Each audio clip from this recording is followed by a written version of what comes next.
नमस्कार दोस्तों, स्वागत है आप सभी का द टॉपर जंक्शन के ऑफिशियल यूट्यूब चैनल पर। मैं उम्मीद करता हूं कि आप सभी लोग स्वस्थ होंगे, मस्त होंगे और आनंदमय तरीके से जीवन को जी रहे होंगे। राजस्थान जीके में हम लोग आज राजस्थान का इतिहास पढ़ना प्रारंभ करेंगे। राजस्थान का इतिहास पढ़ना प्रारंभ करें उससे पहले मैं आप लोगों को बताना चाहूँगा कि इतिहास की वास्तविक परिभाषा क्या होती है। What is actual definition of history. ठीक है, तो ज़रा एक बार हम ये देख लेते हैं कि इतिहास कहते किसको हैं। इतिहास, इतिहास कहे तो हिस्ट्री। इतिहास, इतिहास जो शब्द है ये आपके तीन अलग अलग शब्दों से मिलकर बनता है। इति प्लस ह प्लस आस। इति प्लस ह प्लस आस। इति का मतलब क्या होता है, ह का मतलब क्या होता है और आस का मतलब। देखिए, इति का मतलब होता है इस प्रकार, इस प्रकार। ह का मतलब निश्चय ही, निश्चय ही, या कह सकते हैं अपन वास्तव में, या क्या कह सकते हैं वास्तव में।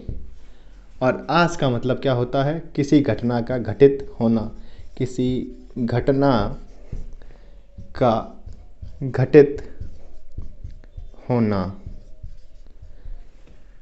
तो इतिहास क्या है?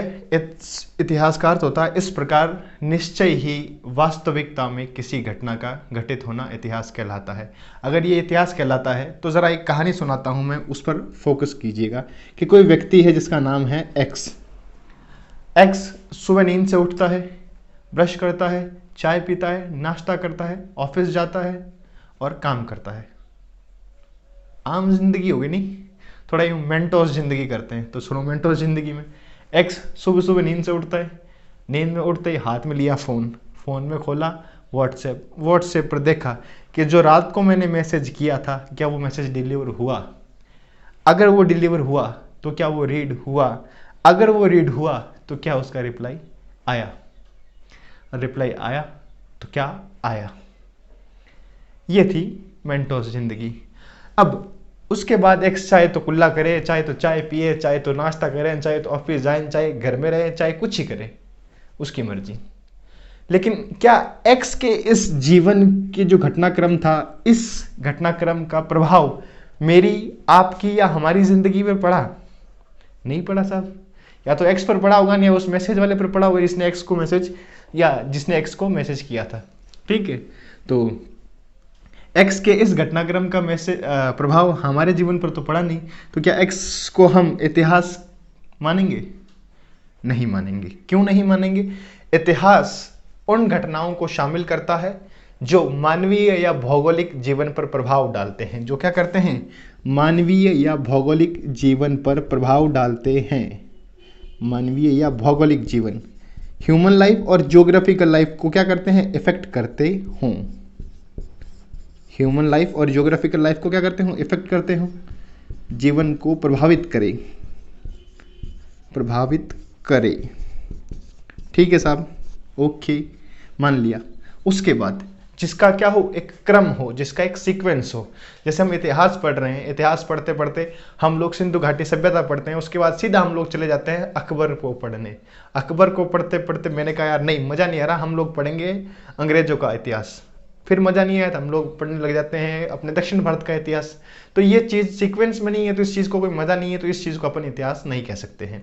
इसलिए इतिहास क्या होना चाहिए? क्रमबद्ध होना चाहिए, सीक्वेंस होना चाहिए।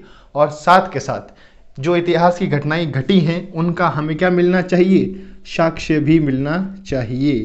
क्रमबद्ध होना चाहिए, उन घटनाओं का क्या मिलना चाहिए? साक्ष्य मिलना चाहिए। इन घटनाओं का क्या मिले? साक्ष्य मिले, प्रूफ मिले, एविडेंस मिले। तो हम क्या कह सकते हैं कि इतिहास क्या होगा? इतिहास अतीत के वे घटनाक्रम होंगे, ठीक है, पास्ट लाइफ के वो सारे इंसिडेंट्स होंगे जिनके होने का हमें प्रूफ मिलता हो, जिनके होने का हमें साक्ष्य मिलता हो, एविडेंस मिलते हो, और जो ह्यूमन लाइफ या ज्योग्राफिकल लाइफ को इफेक्ट करते हो, जो मानवीय जीवन या भौगोलिक जीवन को क्या करें? प्रभावित करें। ठीक है, और जिसके साथ जो क्या हो, सीक्वेंस में हो, क्रमबद्ध हो, तो ये घटनाएं आपके क्या कहलाती हैं? इतिहास कहलाती हैं। ठीक है, अब देखते हैं आगे। ये था इतिहास के बारे में।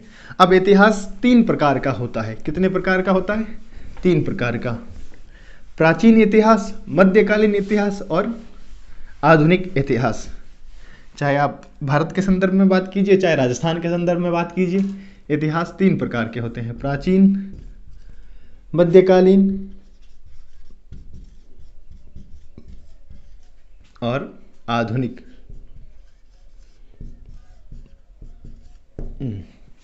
साहब, प्राचीन इतिहास में क्या आता है, मध्यकालीन इतिहास में क्या आता है और आधुनिक इतिहास में क्या आता है?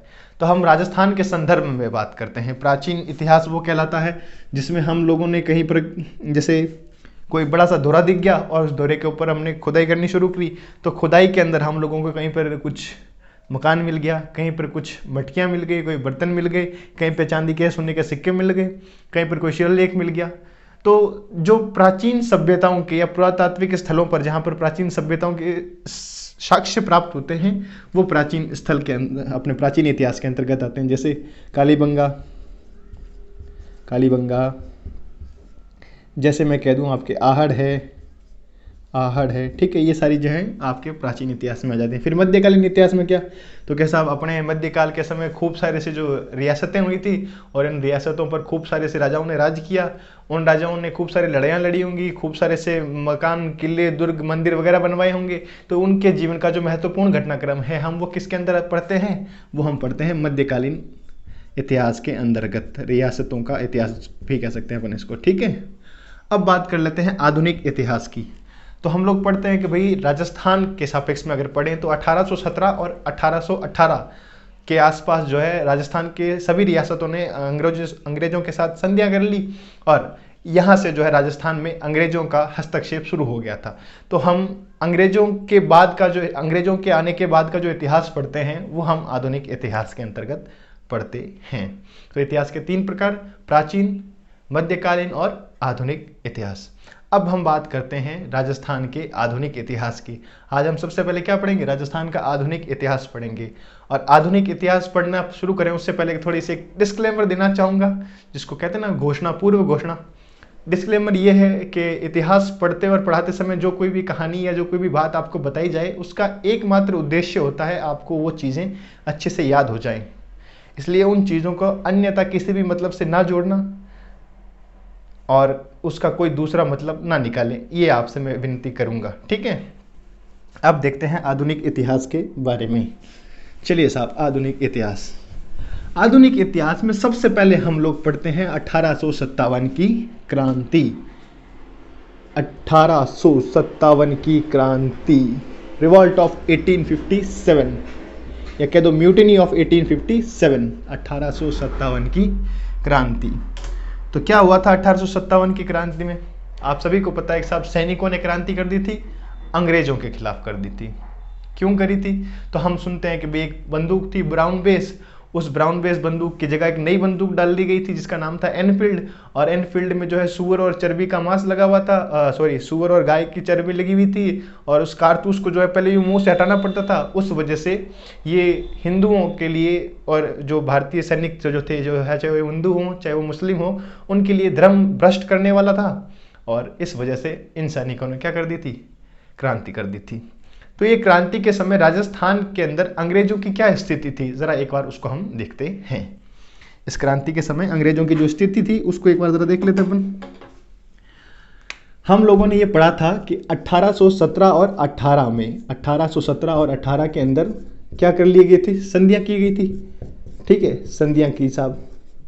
और इन संधियों में ये तय हुआ कि जो रियासत होगी उस रियासत के अंदर अंग्रेजों का एक अधिकारी बैठेगा, और इस अधिकारी को हम कहेंगे पीए। क्या कहेंगे? पीए कह दो या कह दो रेजिडेंट। पीए कह दो या कह दो रेजिडेंट। ये पीए या रेजिडेंट हर एक रियासत में होगा और रियासत के राजाओं के साथ बात करेगा। कोई तकलीफ होगी तो तकलीफ को आगे पहुंचाएगा। आगे किसको पहुंचाएगा? तो इसके ऊपर एक अधिकारी बैठता था जिसका नाम होता था AGG, agent to governor general. Agent to governor general, governor general. Spelling mistake हो जाए तो कोई सोचना मत हो, अपन इंग्लिश नहीं पढ़ रहे, अपन क्या पढ़ रहे हैं, हिस्ट्री पढ़ रहे हैं। और इस AGG के ऊपर बैठा करते थे GG मतलब गवर्नर जनरल, गवर्नर जनरल। तो 1857 की जब क्रांति हुई थी उस समय ये सिनेरियो हुआ करता था कि हर एक रियासत में एक पॉलिटिकल एजेंट होता था। पीए मतलब क्या है आपके, पॉलिटिकल एजेंट, पॉलिटिकल एजेंट, और उसके ऊपर ये एजीजी बैठा करता था। एजीजी का मुख्यालय कहाँ हुआ करता था, हेडक्वार्टर कहाँ हुआ करता था, तो इसका मुख्यालय हुआ करता था साहब आपके अजमेर के अंदर, अजमेर में।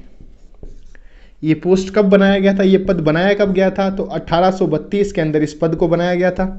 इससे पहले 1832 से पहले जब एजीजी का पद बनाया गया था, इससे पहले एजीजी की जगह पर एक नया एक अलग पद हुआ करता था जिसका नाम था resident for Rajputana, resident for Rajputana, Rajputana. 1832 में जब एजीजी का पद बनाया गया था, उससे पहले जो हुआ करते थे आपके रेजिडेंट फॉर राजपुताना, ये दिल्ली ही बैठा करते थे, दिल्ली, और दिल्ली से ही शासन को संभाला करते थे। अब दिल्ली बैठा आदमी कब कब इन मेवाड़, मारवाड़, ये बीकानेर जैसी रियासतों पर पहुंचे, कब इन घटनाओं को संभाले, तो कहा यार ये बहुत दूर पड़ जाता है, इसलिए आप क्या करो, एक नई पोस्ट बना दो और इस नई पोस्ट को कहाँ रख दो, राजस्थान के अंदर ही बैठा दो, ताकि आपके जो है सारी चीज़ों को आसानी से संभाल लेगा। तो साहब रेजिडेंट फॉर राजपुताना की जगह क्या बना दिया गया, 1832 में एजीजी बनाया गया, और उसका मुख्यालय कहाँ रखा गया, आपके अजमेर के अंदर रखा गया। अब जब 1832 में एजीजी बनाए गए थे तो एक व्यक्ति थे जिनका नाम था Abraham locket, Abraham locket. Abraham locket आपके क्या थे, पहले एजीजी थे, राजस्थान के पहले एजीजी कोई अगर थे तो वो कौन थे, अब्राहम लॉकेट थे। 1832 में अजमेर के अंदर जब एजीजी का पद बनाया गया था, तब राजस्थान के पहले एजीजी थे अब्राहम लॉकेट। एजीजी से पहले क्या हुआ करता था, रेजिडेंट फॉर राजपुताना, जो कहाँ बैठा करता था, दिल्ली। ये रेजिडेंट फॉर राजपुताना, जो राजस्थान के सबसे पहले रेजिडेंट फॉर राजपुताना हुए थे, वो थे आपके David Ochterlony, David Ochterlony, Ochterlony. आगे हम पढ़ेंगे छावनियाँ वगैरह, तब वहाँ पर नसीराबाद आएगा। नसीराबाद की स्थापना करने वाला अगर कोई व्यक्ति था तो वो थे डेविड ऑक्टरलोनी, ठीक है। तो पहले रेजिडेंट फॉर राजपुताना कौन हुआ करते थे, डेविड ऑक्टरलोनी हुआ करते थे। तो ये हमारे यहाँ का सीन होता था। ये हमारे यहाँ 1857 की क्रांति के समय ऐसी स्थिति हुआ करती थी कि भाई एक रियासत के अंदर पीए होगा, पीए के ऊपर एजीजी होगा, और एजीजी जो है जीजी को सूचना करेगा। मतलब अगर रियासत के राजा को कोई तकलीफ है तो वो पीए को कहे, पॉलिटिकल एजेंट को कहे, या रेजिडेंट को कहे। रेजिडेंट किसको कहेगा, एजीजी को कहेगा, और एजीजी आपकी बात कहाँ तक पहुँचाएगा, जीजी तक पहुँचाएगा, गवर्नर जनरल तक पहुँचाएगा। ये घटनाक्रम होता था 1857 की क्रांति के समय। आप इसका एक बार स्क्रीनशॉट लीजिए, फिर आगे अपन और देखते हैं, ठीक है। ले लिया होगा स्क्रीनशॉट, अब देखते हैं आगे। अब चूंकि बात हो रही है 1857 और 1857 की क्रांति की, तो हम देखेंगे 1857 की क्रांति के सापेक्ष। तो 1857 की क्रांति में भारत का अगर गवर्नर जनरल आपसे कोई पूछ ले तो याद रखिएगा नाम था लॉर्ड कैनिंग। लेकिन हम पढ़ रहे हैं राजस्थान के सापेक्ष में, तो हम थोड़ी सी बात करेंगे राजस्थान के सापेक्ष के अनुसार ही। अब देखिए, हमने जो 1832 के अंदर ये जो पद बनाया था एजीजी वाला, 1832 में जो हमने पद बनाया था एजीजी का, अब अंग्रेज बापड़े क्या थे, गोरे आदमी थे, एकदम यूं गोरा गोरा रंग दूध जैसा, और धूप में रखे इनको तो गर्मी लगे और गोरी चामड़ी बढ़ के काली हो जावे। तो साहब 1832 में जो अजमेर में आपका एजीजी का मुख्यालय बनाया गया था, यहाँ पर क्या अंग्रेजों को लगने लगी गर्मी। अंग्रेजों ने कहा यार मर जाएंगे यूँ तो, कोई ठंडी जगह बताओ। कि साहब ठंडी जगह राजस्थान में तो एक ही है, और उसका नाम क्या था, माउंट आबू। ठंडी जगह कौन सी थी अपने, माउंट आबू थी। लो साहब माउंट आबू। तो कहा ये काम करते हैं 1845 के अंदर एजीजी का जो हेडक्वार्टर है इसको कहाँ लेकर चलते हैं, माउंट आबू में लेकर चले जाते हैं। क्या भाई अपने क्या होगा, गर्मियों में तो आपका एजीजी कहाँ रहेगा, माउंट आबू में रहेगा, और सर्दियों में कहाँ चला जाएगा, वापस अजमेर चला जाएगा। तो ठीक है साहब, कोई दिक्कत नहीं। 1845 में एजीजी का मुख्यालय कहाँ बना दिया गया, माउंट आबू में और बना दिया गया। अब जब आप लोगों को सुविधा दे देवे तो आप लोग कोई मानोगे थोड़ी, है ना। तो ये एजीजी ने कहा यार जब ठीक जगह है, ढंग की जगह है, बढ़िया मस्त माहौल अच्छा है, तो क्यों अजमेर जाए, वहाँ पे गर्मी में क्यों मरे। तो एजीजी यहीं रहने लग गया था। तो फिर 1864 के अंदर 1864 के अंदर एक कानून बनाया गया, और उस कानून ने कह दिया कि भाई 6 महीने आपका एजीजी कहाँ रहेगा, अजमेर रहेगा, और 6 महीने कहाँ रहेगा आपके, माउंट आबू रहेगा। तो ये 1864 के अंदर एक कानून बना दिया और कानून के अंदर कह दिया कि भाई आपका अजमेर और आबू दोनों जगह रहेगा 6-6 महीने। और ये प्रथा तो आज भी चली आ रही है। जब गर्मियाँ होती है तब अपना जो राज्यपाल महोदय होते हैं वो चले जाते हैं माउंट आबू, और सर्दियों में राज्यपाल महोदय चूंकि अब राजधानी अपनी क्या है, जयपुर है, तो जयपुर में रहने लग जाते हैं। ठीक है, तो ये हुआ था। अब हम पढ़ रहे हैं 1857 की क्रांति। तो 1857 की क्रांति के समय 1857 की क्रांति के समय जो राजस्थान के एजीजी हुआ करते थे उनका भी पूछा जा सकता है आपसे। तो 1857 की क्रांति के समय जो राजस्थान के एजीजी थे उनका नाम था George Patrick Lawrence. George Patrick Lawrence. आप लोग अगर इंडिया हिस्ट्री पढ़ते हो तब हम लोग इंडिया हिस्ट्री में नाम पढ़ते हैं लॉरेंस बंधु, लॉरेंस ब्रदर। वहाँ पर हम पढ़ते हैं एक थे हेनरी लॉरेंस और एक थे जॉन लॉरेंस। हेनरी लॉरेंस जो अवध के राजा के खिलाफ लड़ते हुए मारे जाते हैं, और जॉर्ज लॉरेंस जो कि भारत के गवर्नर जनरल भी रहे थे, ये जॉर्ज पैट्रिक लॉरेंस उन्हीं के भाई थे। तो 3 लॉरेंस ब्रदर हुए थे, हेनरी लॉरेंस, जॉन लॉरेंस और जॉर्ज पैट्रिक लॉरेंस। अपने क्या काम की चीज़ है? अपने काम की चीज़ है 1857 की क्रांति के समय राजस्थान का एसजी कौन था? तो जॉर्ज पैट्रिक लॉरेंस थे। ठीक है, एक फोटो इसकी ले लीजिए। चलिए अब देखते हैं आगे।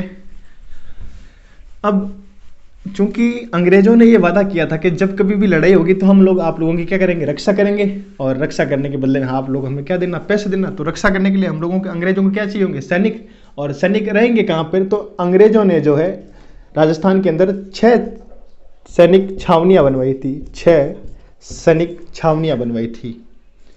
सैनिक छावनी को इंग्लिश में कंटोनमेंट कहते हैं। ठीक है ना भाई साहब, कंटोनमेंट। 6 सैनिक छावनियाँ बनवाई थी। और ये 6 सैनिक छावनियाँ कहाँ कहाँ थी? तो ये एक और देख लेना साहब। पहले तो मैं इसको याद करने की ट्रिक बता दूं, अगर याद रखना चाहो तो। वैसे तो 6 नाम में से याद हो जाते, लेकिन ट्रिक थोड़ी मुझे अच्छी लगती है तो मैं बता देता हूँ। ए नानी मारो ब्याह करा दे। ए नानी मारो ब्याह करा दे। ए से एरीनपुरा, एरीनपुरा। ना से नसीराबाद, नसीराबाद, नसीराबाद। ठीक है, उसके बाद में नी से नीमच, नीमच। ब्या से ब्यावर। करादे में क से आप कर लो खेरवाड़ा, और द से कर लो देवली, द से कर लो देवली। तो ये 6 जो है आपके क्या हुआ करती थी उस समय, छावनियाँ हुआ करती थी। एरिनपुरा पाली के अंदर, एरिनपुरा कहाँ, पाली में। नसीराबाद अजमेर, नसीराबाद का तो कचौरा बड़ा फेमस है यूँ। उसके बाद नीमच आपके एकमात्र ऐसी जगह है जो अब कहाँ पर है, एमपी में, क्या एमपी के अंदर है। ब्यावर भी फिर अजमेर में। अगर आप में से कोई देखने वाला ब्यावर का हो तो ज़रा मुझे बताइएगा कमेंट बॉक्स में, अगर किसी को भी याद हो कि ब्यावर की स्थापना किसने की थी, और ब्यावर का जो नाम है वो ब्यावर किस प्रकार पड़ा। अगर किसी को भी ये पता हो तो ज़रा बताइएगा। ठीक है, तो अब बात कर लेते हैं खेरवाड़ा। खेरवाड़ा आपके पड़ता है उदयपुर में। ठीक है साहब, और देवली, देवली कहाँ आती है, टोंक के अंदर। ये 6 सैनिक छावनियाँ थी 1857 की क्रांति के समय। यहाँ पर अंग्रेज रहा करते थे और अंग्रेजों के जो सैनिक थे वो यहीं रहा करते थे, और इन्हीं छावनियों के अंदर जो है क्रांतियाँ हुई थी। इनमें से भी 2, एक तो ब्यावर और एक खेरवाड़ा, इन दोनों छावनियों के अंदर क्या नहीं हुई थी, आपकी क्रांति बिल्कुल भी नहीं हुई थी। तो ये आपकी 6 छावनियाँ थी जिसमें एरिनपुरा, नसीराबाद, नीमच, ब्यावर, खेरवाड़ा और देवली। और जहाँ क्रांति नहीं हुई थी तो वो कौन सी थी, ब्यावर और खेरवाड़ा। एक फोटो इसकी भी, ताकि आगे और देख सकें। चलिए साहब, तो ये 6 सैनिक छावनियाँ नसीराबाद, नीमच, एरिनपुरा, ब्यावर, देवली, खेरवाड़ा। और ब्यावर और खेरवाड़ा में अपने क्रांति हुई ही नहीं थी। तो अब जहाँ जहाँ क्रांति हुई थी वहाँ अपन पढ़ लेते हैं कि भैया क्रांति कहाँ कहाँ हुई थी। क्रांति होने का कारण तो बताया था। अभी क्रांति करी किसने थी, सैनिकों ने करी थी। ठीक है, करी किसके खिलाफ थी, अंग्रेजों के खिलाफ करी थी, अंग्रेजों के खिलाफ। ठीक है, कारण बताया था। एक ब्राउन बेस बंदूक थी, ब्राउन बेस बंदूक। इस बंदूक को हटाकर नई बंदूक लगाई थी जिसका नाम था एनफील्ड। और एनफील्ड में गाय और सूअर की चर्बी बताई जाती थी और उसका जो कारतूस था उसको हटाने के लिए मुंह से यूं छीलना पड़ता था। तो साहब आपका धर्म भ्रष्ट होता है, इसलिए सैनिकों ने क्या कर दिया, अपन क्रांति करेंगे। ये तत्कालीन कारण थे। हालांकि हम जब किसी भी ऐसा एग्जाम के लिए पढ़ते हैं जिसमें आपको डिस्क्रिप्टिव लिखना हो, तब वहाँ पर खूब सारे से कारण और देखते हैं, तात्कालिक कारण क्या था, राजनीतिक कारण क्या था, सामाजिक कारण क्या था। लेकिन हम ये कारण ज़्यादा सुनते हैं, तो आप ये नाम याद रख लेना भाई, ब्राउन बेस बंदूक थी और उसकी जगह पर कौन सी बंदूक लगाई थी, आपके एनफील्ड बंदूक लगाई थी। ठीक है, तो सबसे पहले हम लोग देख लेते हैं नसीराबाद। राजस्थान में सबसे पहले अगर कहीं विद्रोह हुआ था, कहीं क्रांति हुई थी, तो वो हुआ था नसीराबाद के अंदर। तो हम देख लेते हैं नसीराबाद की क्रांति। नसीराबाद, नसीराबाद, नसीराबाद कहाँ पड़ता है, आपके अजमेर में। नसीराबाद का विद्रोह, नसीराबाद का विद्रोह, थोड़ी कहानी सुनते हैं, देखिए, है ना। अब नसीराबाद के अंदर जो था वो आपके अजमेर में पड़ता है नसीराबाद, और नसीराबाद को बसाया किसने था, मैंने बताया था, डेविड ऑक्टरलोनी ने बसाया था। डेविड ऑक्टरलोनी बसा कर चले गए थे नसीराबाद को। अब 1857 की जब क्रांति हुई थी, तब क्रांति के समय एजीजी थे अपने अजमेर। अजमेर में क्या हुआ करता था, एजीजी का मुख्यालय हुआ करता था। तो अजमेर में एक सेना थी, सेना की एक टुकड़ी थी जिसका नाम था 15 नेटिव इन्फेंट्री, 15वीं नेटिव इन्फेंट्री, 15 नेटिव इन्फेंट्री। ये जो 15वीं नेटिव इन्फेंट्री थी, इस 15वीं नेटिव इन्फेंट्री को अजमेर से भेजा गया नसीराबाद। नसीराबाद क्यों भेजा गया साहब, तो कहते हैं 10 मई को अपने भारत में क्रांति हुई थी। 10 मई को भारत में क्रांति की शुरुआत हो गई थी, और शुरुआत हुई थी जहाँ से, इस सेना का भी संबंध कहाँ से था, वहीं से था जहाँ से क्रांति की शुरुआत हुई थी। तो कहते हैं भाई अगर इन लोगों को पता लग गया क्रांति होगी, तो ये लोग अजमेर में क्रांति कर देंगे। और चूंकि अजमेर राजस्थान में अंग्रेजों का मुख्यालय हुआ करता था, तो अंग्रेजों का तो पत्ता साफ ही उस समय। तो अंग्रेजों ने यहाँ पर समझदारी दिखाई और इसको कहाँ भेज दिया, नसीराबाद। कहाँ भेज दिया, नसीराबाद। अब नसीराबाद में 2 सेना की जो टुकड़ियां पहले से ही थी, एक तो 30 नेटिव इन्फेंट्री, 30वीं नेटिव इन्फेंट्री, और एक थी Bombay lancers, Bombay lancers, Bombay lancers. Bombay lancers और 30 नेटिव इन्फेंट्री पहले से नसीराबाद में थी, और ये अपने 15 नेटिव इन्फेंट्री और पहुंच गई नसीराबाद। ये जब वहां पहुंचे तो यूं अफवाहें तो थी कि भाई बंदूकों में ये वगैरह सब हो ही रहा है, और इनसे 15 नेटिव इन्फेंट्री वालों से इन बॉम्बे लांसर्स ने बंदूकें और छीन ली। ठीक है, कि भाई तुम्हारी बंदूकें और दे दे, तुम्हारा कोई भरोसा नहीं, तुम लोग कब क्रांति कर दो। तो यूं अफवाहें उड़ी रही थी। इन लोगों को फिर थोड़ा यूं लगा कि यार अंग्रेज हम लोगों से यूं रूठा रूठा सा व्यवहार कर रहे हैं, क्या बात है, हमने कोई गलती कर दी। तो यूं पता लग गया कि भाई यार ऐसी ऐसी बात थी, बंदूकों में ये कारतूस है, और इस कारतूस की वजह से जो है वहाँ पर क्रांति हुई। तो फिर उनको लगा कि हम लोग वहाँ क्रांति कर देंगे, वहाँ से हमको यहाँ भेज दिया। यहाँ भेजने के बाद चूंकि हमारी बंदूकें ले ली, तो इनको तो हम पर रत्ती भरोसा नहीं है, और जिनको हम पर भरोसा ही नहीं, उसके साथ जीवन को क्या ही जीना। तो हम लोग क्या कर देते हैं, क्रांति कर देते हैं। तो इन लोगों ने कर दी क्रांति। अब क्रांति कब करी उसके बारे में ज़रा देखते हैं। तो ये थोड़ा सा याद रख लेना कि भाई 15 नेटिव इन्फेंट्री थी और उसको नसीराबाद भेज दिया गया था। नसीराबाद में थोड़ा सा ये हुआ था। तो देखते हैं 28 मई को 28 मई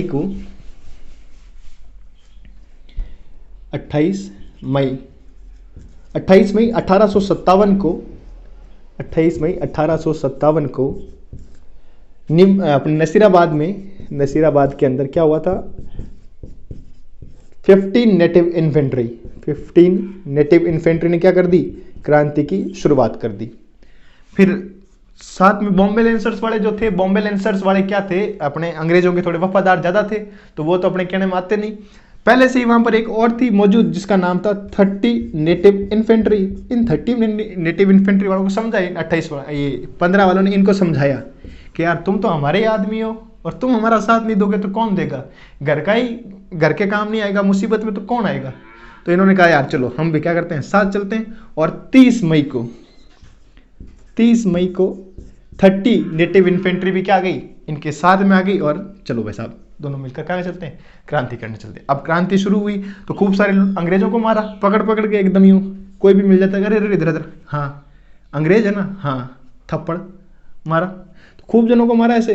तो कहते हैं भाई साहब बहुत बहुत आदमियों की वहाँ पर जान ले ली गई। तो एक थे आपके न्यूबेरी, एक थे स्पोर्टिस वुड, ये एक अफसर थे, कर्नल थे और कैप्टन थे, इनको वहां मारा। और एक आदमी और थे जिनको कहते हैं, यहां से वो भाग रहे थे ब्यावर की तरफ और रास्ते में हार्ट अटैक आ गया। तो उनका नाम था पेनी। की कैसे मृत्यु हो गई थी? हार्ट अटैक की वजह से। तो 1857 की क्रांति जो नासिराबाद में शुरू हुई थी, वो शुरू कब हुई थी? 28 मई 1857 को। ठीक है, कहाँ हुई थी? नसीराबाद में। की किसने थी? 15 नेटिव इन्फेंट्री ने करी थी। साथ किसने दिया था? 30 नेटिव इन्फेंट्री ने। कब दिया था? 30 मई को। वहां कौन कौन मरे थे? तो कर्नल न्यूबेरी और कैप्टन स्पॉटिस वुड। और हृदयघात की वजह से किसकी मृत्यु हो गई थी? पेनी की मृत्यु हो गई थी। आप इसके ले लीजिए एक बार फोटो, उसके बाद अपन आगे और देखते हैं। तो 28 मई 1857 को क्रांति शुरू हुई। क्रांति का नेतृत्व किया 15 नेटिव इन्फेंट्री ने। 30 मई को 30 नेटिव इन्फेंट्री इनके साथ हो गई। और कौन कौन से अंग्रेज अधिकारी मरे? तो न्यूबेरी, स्पॉटिस वुड और पेनी, ये उनकी मृत्यु हो गई थी। और यहाँ से सैनिक जो थे वो दिल्ली की तरफ चले गए, क्योंकि 1857 की क्रांति का नेतृत्व कहीं ना कहीं बहादुर शाह जफर के नाम पर किया जा रहा था। तो ये सब के सब दिल्ली चले गए। अब देखते हैं आगे। नसीराबाद में आपका विद्रोह पूरा हुआ। अब देखते हैं नीमच के अंदर, नीमच विद्रोह। नीमच चूंकि उस समय एमपी में पड़ता था, तो थोड़ी वहां से बातें कर लेते हैं। अब अपने यहाँ पर क्रांति हुई 28 तारीख को। तो नीमच वालों के पास मैसेज भेजा कि भाई क्रांति शुरू हो चुकी है, तुम लोग क्या रखना? ध्यान रखना। कि साहब ठीक है, रख लेंगे ध्यान, उसमें कौन सी बड़ी बात है। तो यहाँ पर एक अधिकारी थे जिनका नाम था कर्नल एबोट हाथों हाथ जितने भी भारतीय सैनिक थे उन सबको कहा फॉल इन लाइन, खड़े हो जाओ, 3-3 की लाइन बनाओ और खड़े हो जाओ। और सबको कहा सोगने खाओ। कि सर किस चीज़ की सोगने खाओ? कि सोगने खाओ कि हम अंग्रेजों के खिलाफ गद्दारी नहीं करेंगे, हम अंग्रेजों को अपना कर्ता धर्ता मानेंगे और आप जो कहोगे वो करेंगे और बिल्कुल क्रांति का तो नाम ही नहीं लेंगे। तो बाकी सबने सोगने खा ली, लेकिन एक आदमी थे जिनका नाम था मोहम्मद अली बेग।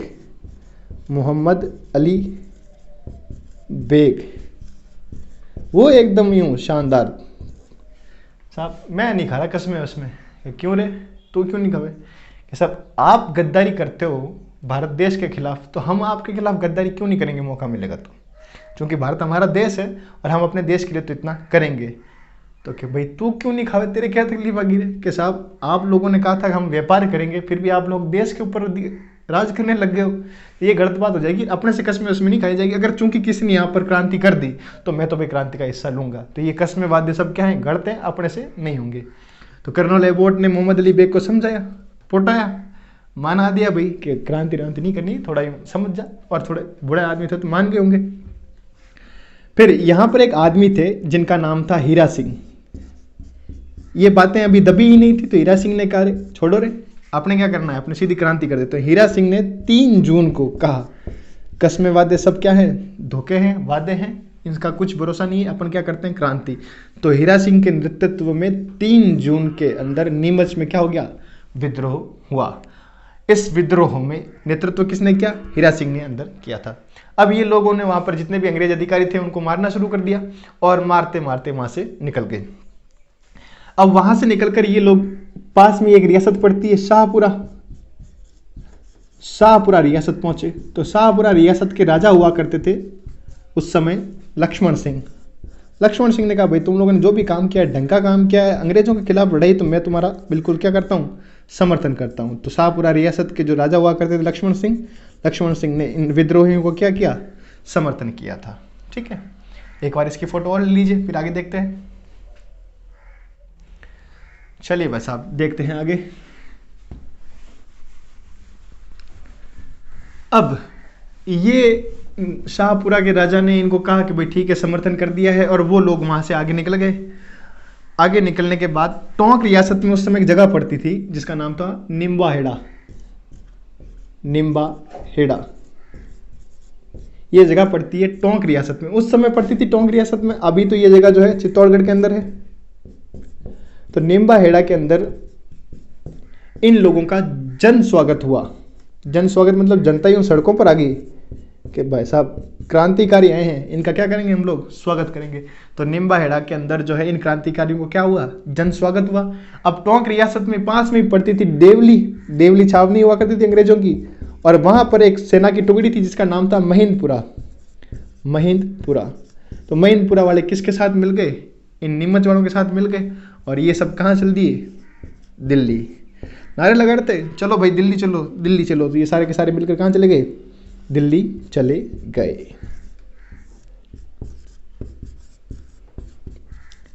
ये एक बार पूछ लिया था एग्जाम में कि भाई देवली जो छावनी थी इसने किस तारीख को नीमच छावनी का साथ दिया, या देवली जो आपकी छावनी थी उसके अंदर विद्रोह कब हुआ, तो ये तारीख याद रख लेना, 5 जून। 5 जून को ये इनके साथ मिल दिए और इन्होंने क्या कर दिया, विद्रोह कर दिया था। ठीक है, तो निम्बाहेड़ा में इनका क्या हुआ, जन स्वागत हुआ, और देवली की जो महिंदपुरा टुकड़ी थी इसने 5 जून को इनके साथ विद्रोह कर दिया। अब देखते हैं आगे। तो यहाँ पर जब विद्रोह हुआ था तो यहाँ से खूब सारे अंग्रेज अधिकारी भाग गए थे बापड़े इधर उधर, मरता और क्या नहीं करता, जहाँ जगह मिले वहाँ भाग लिए, और भागते ही भागते भागते ही भागते एक जगह पड़ती है चित्तौड़ के आसपास। चित्तौड़ में गांव पड़ता है डुंगला। डुंगला गांव में एक किसान थे जिनका नाम था रुगाराम। इन रुगाराम के पास पहुंचे 40 अंग्रेज अधिकारी। कितने, 40 अंग्रेज अधिकारी। और क्या भैया क्रांति वाले मार रहे हैं, ठीक है, और तुम क्या दो हमें, यूं थोड़ा सा बचाओ छुपाओ हमें कहीं। तो डुंगला गांव के रुगाराम किसान ने जो है क्या किया था, 40 अंग्रेज अधिकारियों को क्या शरण दी कि भैया तू यहाँ रह जाओ। फिर कहीं से गलती से इनको मिल गया वो फोन वोन, व्हाट्सएप पर, इंस्टाग्राम पर, फेसबुक पे कहीं मैसेज किया और कहा यार हम यहाँ छुपे हुए हैं, तुम आओ हमें बचाओ। तो ये मैसेज पहुंचा। उस समय मेवाड़ के पिया, अपने जो मेवाड़ थे उस मेवाड़ में पीए हुआ करते थे, पॉलिटिकल एजेंट हुआ करते थे जिनका नाम था शॉवर्स। शॉवर्स के पास ये मैसेज पहुंचा और शॉवर्स ने कहा कि ठीक है भाई मेरे पास ये मैसेज आ चुका है, मैं आता हूँ, मैं तुम लोगों को क्या करूँगा, बचाऊँगा। और ये वहाँ पहुँचे और इन लोगों को वहाँ से लेकर आए मेवाड़। मेवाड़ के उस समय राजा हुआ करते महाराणा स्वरूप सिंह। महाराणा स्वरूप सिंह।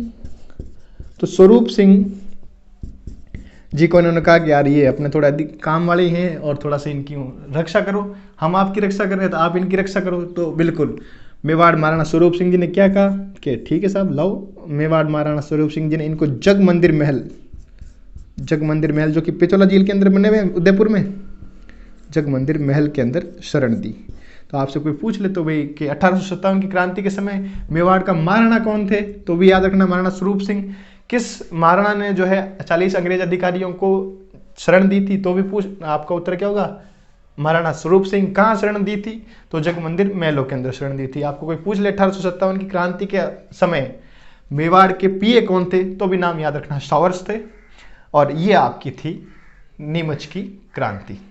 ठीक है, आज अपन 2 ही पढ़ेंगे, आगे वाला अगले वीडियो में और पढ़ेंगे। तब तक मस्त रहिए, स्वस्थ रहिए, धन्यवाद।